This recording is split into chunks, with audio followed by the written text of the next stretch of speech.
Um, I wanted to know what really makes dogs act aggressively.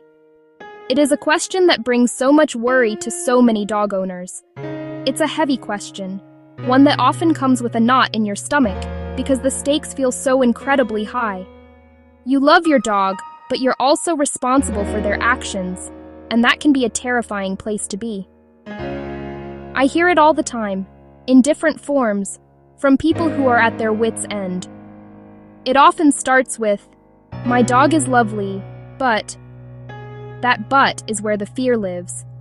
It's the shadow that falls over an otherwise beautiful relationship. The "but" sounds like a low growl when you get too close to their favorite toy. It looks like frantic barking at the mail carrier every single day. It feels like that heart-stopping moment when your dog, who is usually friendly, suddenly stiffens and snaps at another dog on a walk. These moments are confusing and isolating. They make you question yourself as an owner and wonder what you're doing wrong. I decided I needed to explore this myself, not in a scary way that focuses on blame or worst-case scenarios, but in a way that provides simple, clear answers and practical, compassionate solutions. This is for all the owners who love their dogs but feel lost and scared by certain behaviors. It's for the person who avoids walks because they're too stressful, or the family that has to manage every visitor to the house with military precision. It is for anyone who wants to understand their dog on a deeper, more compassionate level, to move past the fear and rebuild trust. My own dog, Buster, was mostly a happy-go-lucky friend. He was a goofy, lovable mutt who lived for belly rubs. He adored our walks in the park, chasing squirrels with an optimism that never faded, no matter how many times they got away. He was my best friend. But there were moments, a low, rumbling growl if I accidentally nudged his food bowl. Intense, frantic barking at strangers who came to the door. And the one that still makes my stomach clench. He once snapped when my young nephew reached too quickly for his ear. In those moments, I felt a cocktail of emotions. Profound sadness that my sweet dog was so upset, deep embarrassment in front of others, and a cold, sharp fear of what could happen next. I felt like I had failed him. I had to understand his world. I realized that just loving him wasn't enough. I needed to understand him. I needed to learn his language. Because aggression isn't a personality flaw. It's communication. It's a desperate signal that something is wrong in their world, that they are scared, in pain, or overwhelmed. My goal, and the goal of this journey we're on together, is to learn how to listen to those signals, not just react to them. To see the dog who is struggling, not the bad dog we fear. To truly understand why some dogs react the way they do, we first have to unravel the complex role of genetics. It's a topic shrouded in myth and misunderstanding, often fueled by sensational headlines and deeply ingrained beliefs about certain breeds. We see a picture of a specific dog, and immediately, our minds jump to conclusions based on its appearance alone. But the story of a dog's behavior is so much richer and more nuanced than that.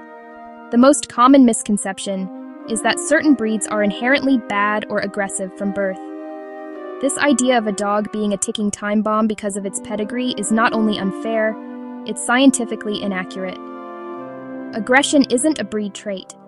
What a breed trait are the instincts and drives that humans have selectively bred into dogs for centuries. For thousands of years, breeds were developed for specific jobs. A border collie was bred to control the movement of livestock. A beagle was perfected to follow a scent for miles.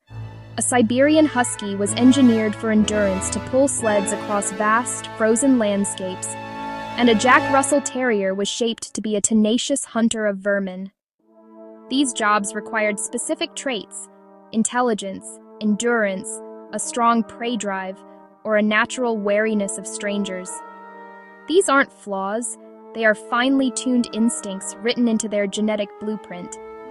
A dog that barks at a delivery person isn't being malicious, it's expressing the guarding instinct it was bred for. So let's clear this up. Myth: a dog's breed determines its personality. Fact: breed only influences tendencies and predispositions. Myth: some breeds are just born aggressive. Fact: Aggression is a complex behavior, not a personality trait, and any dog of any breed can become aggressive if their needs aren't met or they feel threatened. The myth is that genes are a life sentence. The reality is that they are just one piece of a much, much bigger puzzle. Understanding a dog's heritage is a powerful tool. It doesn't excuse behavior, but it does explain it, guiding our training and management. We can provide healthy, positive outlets for these natural instincts. A herding dog can excel at tree ball, pushing large yoga balls. A scent hound can enjoy nosework games. Ultimately, every single dog is an individual. Two dogs from the same litter can have wildly different personalities. That's why we must never judge a dog by its breed, but by its unique character and behavior. Think of it this way. Genetics might load the gun, pointing it in a certain direction based on instinct, but it's the environment, the nurture, the training, the socialization, and all of life's experiences that ultimately pulls the trigger. Next, I wanted to understand one of the most common roots of aggression: fear. It's easy to misinterpret a dog's reaction as malice, but so often, what we're seeing is a primal fight-or-flight response kicking in. A dog that feels cornered or threatened by something unfamiliar will often choose to fight with a growl or a snap to make the scary thing go away. To see this in action, I decided to set up a very simple and safe test. The goal wasn't to scare my dog, but to observe his subtle signals in a controlled way. I chose a simple baseball cap, an object he wasn't used to seeing me wear. The key here is that the object itself is neutral. It's the novelty that can create uncertainty for a dog.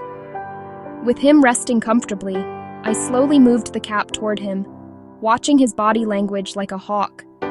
Every flicker of an ear, every shift in weight, tells a story. At first, his ears perked with curiosity, but as the hat got closer, his body tensed. He shifted his weight backward, trying to create distance. His eyes widened, showing the whites, a classic sign of anxiety often called whale eye. Then came the low, rumbling growl from deep in his chest. He wasn't being mean or dominant. He was clearly communicating, "I'm uncomfortable, please stop." He was scared. The most important step is what you do next. I immediately respected his communication by calmly removing the trigger, the hat, and giving him space. This teaches him that his warnings work, and he doesn't need to escalate to a bite. Punishing the growl is like taking the batteries out of a smoke detector. You silence the warning, but you don't put out the fire. You simply remove your ability to know that danger is brewing, making a future, more severe reaction more likely.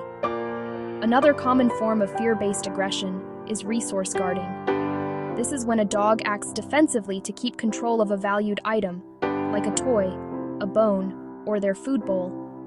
It stems from an insecurity that their precious resource will be taken away. I tested this carefully. While he was enjoying a chew, a gentle reach from me led to immediate stiffening and a hard stare. His body went rigid, a clear signal to back off. With his food bowl, the reaction was even clearer. The growl was louder, more insistent. He was guarding what he perceived as a high-value, life-sustaining resource. The solution isn't to challenge the dog, but to change their perception.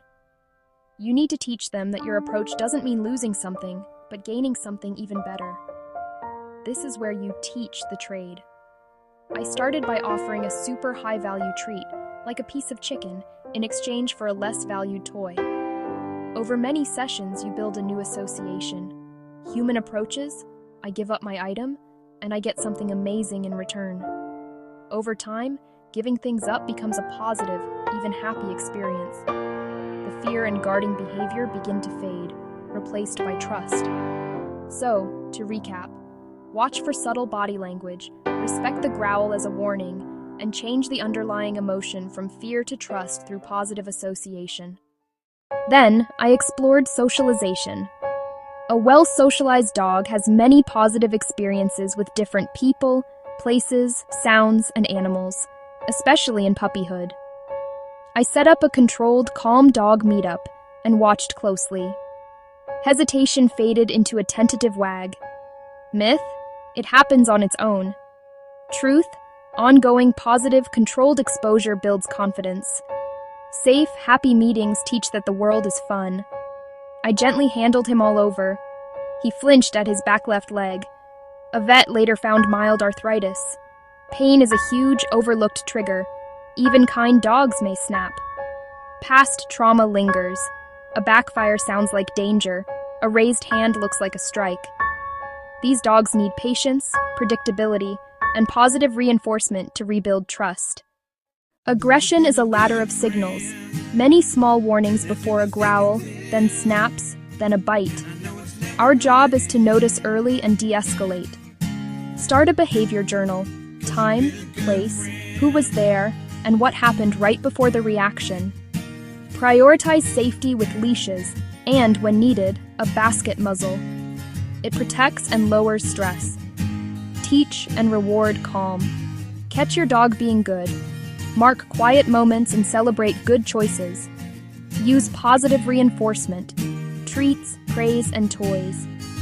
You're not just stopping a habit, you're building a better one. I want every owner to let go of guilt or blame. Many dogs come from hard backgrounds. Many loving families still struggle. You're not a bad owner. Change takes time. Focus on small steps and celebrate every win. Aggression has many causes: predispositions, fear, pain, lack of socialization, trauma, and miscommunication.